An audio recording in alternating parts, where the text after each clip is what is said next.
देख, तो कौन से लंग कैंसर के साथ कौन से पैरानियोप्लास्टिक सिंड्रोम एसोसिएटेड होते हैं, कैसे याद रखेंगे? देख, स्क्वैमस, स्क स्क आ रहा है ना, क से कैल्शियम, तो हाइपर कैल्शियमिया। ठीक है। अडीनो कार्सिनोमा, डीनो से क्या याद आता है? अपना डीनो जेम्स, जो बहुत फेमस रैपर है। ठीक है। तो अब डीनो जेम्स की तो बॉडी देखना भाई, क्या तगड़ी है। ठीक है। तो उसकी जो मसल्स और बोन्स है ना, दोनों हाइपरट्रॉफीड है। ठीक है, एकदम हाइपरट्रॉफी हो रखी है बोन्स मसल की। तो हाइपरट्रॉफिक ऑस्टियोआर्थ्रोपैथी। ठीक है। ऑस्टियो मतलब बोन्स और हाइपरट्रॉफिक किसकी होती है? मसल की। तो हाइपरट्रॉफिक मतलब अगर ये देखें कि हाइपरट्रॉफिक प्राइमरी ऑस्टियोआर्थ्रोपैथी किसके साथ एसोसिएटेड है, तो हाइपरट्रॉफी मतलब किसकी मसल्स हाइपरट्रॉफीड है? अपने डीनो जेम्स की। ठीक है। फिर ऑस्टियो मतलब वही बोन और ये मसल। ठीक है।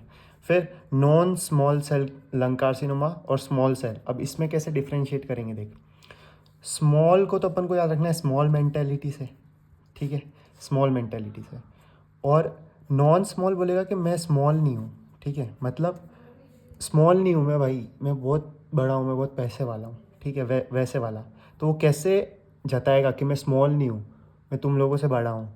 क्लबिंग करते हैं, क्लबिंग करके। ठीक है, मैं स्मॉल नहीं हूँ भाई, मैं क्लबिंग करता हूँ। ठीक है, तो ये क्लबिंग करके वो दिखाता है कि भाई मैं स्मॉल नहीं हूँ, मेरे पास खूब पैसा है। ठीक है, तो clubbing is associated with non small cell. अब स्मॉल सेल वाले को कैसे याद करेंगे? जो स्मॉल मेंटेलिटी वाला बंदा होगा ना, वो सुबह उठेगा, फिर सिगरेट पिएगा, कश लेगा उसके। ठीक है, सुट्टे के कश लेगा, फिर कुछ नहीं खाएगा, ईट करेगा, और पूरे दिन सैड सॉन्ग, शायद कभी ना कह, वो वाला शायद वाला गाना सुनेगा। ठीक है, अरिजीत का सैड सैड सॉन्ग सुनेगा, शायद। अब शायद को ऐसे लिखना है, शायद। ठीक है, तो SIADH। फिर रात को पूरे दिन सैड सॉन्ग सुनेगा, तो रात को रो रो के फिर अंधा होके सो जाएगा। पूरे दिन रोएगा तो कैसे ही देख पाएगा, तो ब्लाइंड हो जाएगा। तो कश लिया ना सुबह उठ के, तो कशिंग सिंड्रोम। और अगर उल्टा भी अपन याद रख सकते हैं, जैसे अगर बोले कशिंग सिंड्रोम इन चारों में से कौन से कैंसर के साथ एसोसिएटेड है, तो देख, कश कश कौन लेगा सुट्टे के? जो स्मॉल मेंटेलिटी वाला बंदा है, मतलब स्मॉल से स्मॉल सेल लंग कार्सिनोमा। फिर ईट करेगा लंबे टाइम तक, ईटन लैम्बर्ट सिंड्रोम किसके साथ एसोसिएटेड है?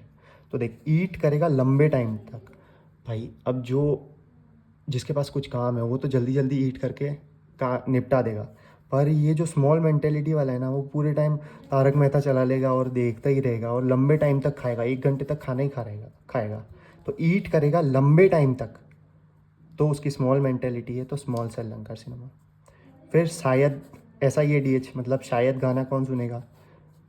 पूरे दिन ये रोने गाने सुनेगा, स्मॉल सेल मतलब स्मॉल मेंटेलिटी वाला, मतलब स्मॉल सेल। फिर ब्लाइंड, रो रो के ब्लाइंड हो जाएगा। जिसकी भी तगड़ी मेंटेलिटी ना, वो रो रो के अंधा नहीं होगा। ये रोने के काम और क्रिटिसाइज करने के काम और ये सब स्मॉल मेंटेलिटी वाले बंदों के काम है। तो ब्लाइंड भी स्मॉल मेंटेलिटी। ठीक है। हाइपर कैल्शियमिया, क से स्क, तो स्क्वैमस। फिर हाइपरट्रॉफी किसकी मसल की हो रखी है? डीनो जेम्स की, तो अडीनो। फिर क्लबिंग, क्लबिंग कौन करेगा? किस लिए करते हैं क्लबिंग लोग? कि बताने के लिए कि भाई मैं स्मॉल नहीं हूँ, स्मॉल नहीं हूँ मतलब मैं नॉन स्मॉल हूँ। ठीक है, ऐसे याद कर सकते हैं अपन।